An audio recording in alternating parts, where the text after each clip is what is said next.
Assalamualaikum warahmatullahi wabarakatuh. Kami dari kelompok 1 akan melaksanakan tugas wawancara. Pada kesempatan kali ini kami akan mewawancarai pedagang kaki lima yang masih berjualan di area yang sudah dilarang berjualan. Dengan saya Malfa Intanatania dan rekan saya Khairun Amalia. Saya Muhammad Firza.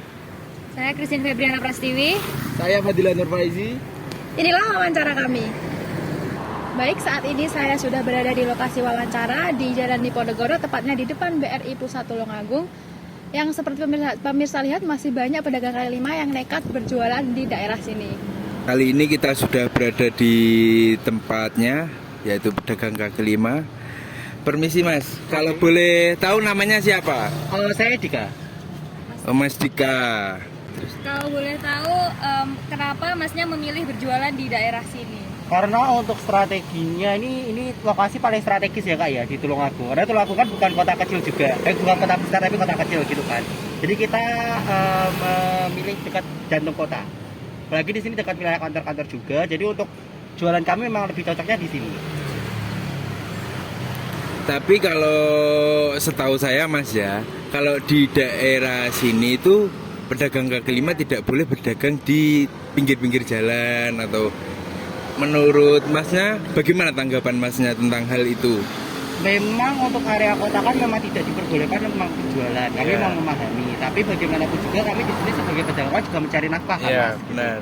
Jadi kami mau tidak mau juga namanya usaha kan juga harus untung gitu kan. Kecuali kalau misalnya ada support tempat yang strategis kayak di wilayah Pinka itu kita malah ingin nyobanya di sana gitu.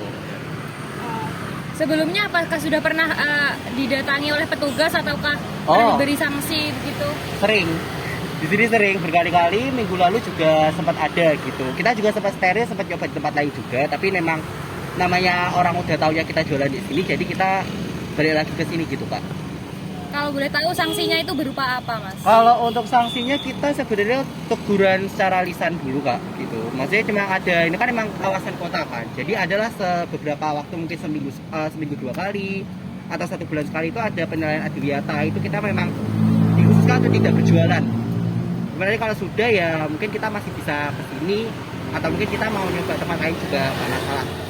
Baik, harapan apa yang ingin Mas Dika sampaikan kepada pemerintah terkait kondisi seperti ini?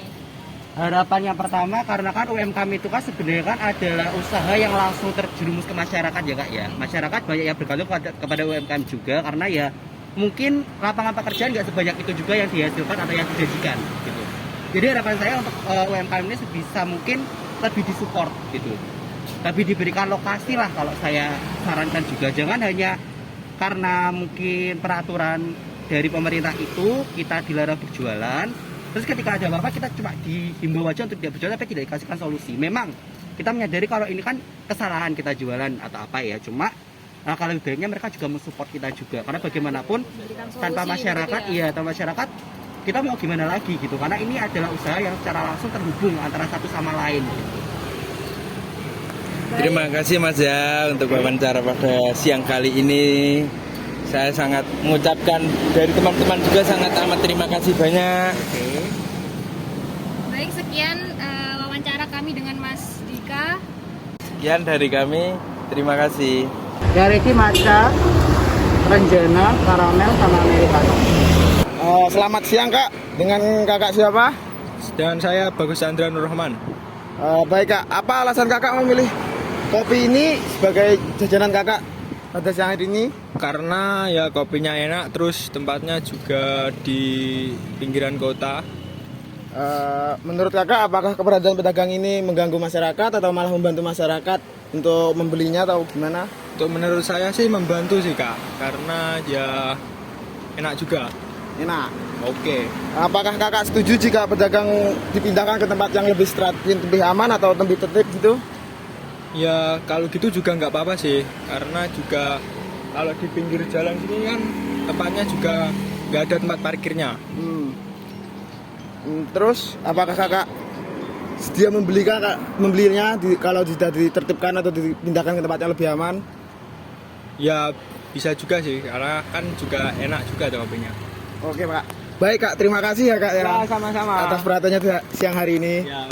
Baik, dapat disimpulkan dari hasil wawancara kelompok kami bahwa pedagang yang berjualan di area sini memang sebenarnya sudah mengetahui jika area ini dilarang untuk berjualan. Akan tetapi karena ada beberapa faktor seperti faktor ekonomi, faktor keterbatasan tempat usaha, dan juga faktor untuk memenuhi kebutuhan hidup para pencari nafkah sehingga mereka tetap berjualan di sini. Di sisi lain, kondisi ini menimbulkan dampak terhadap ketertiban dan juga keselamatan pengguna jalan. Oleh karena itu, kami harap para pemerintah setempat untuk menyediakan tempat yang layak dan teratur untuk para pedagang kaki lima berjualan. Demikian wawancara dari kelompok kami. Apabila ada kesalahan, mohon maaf.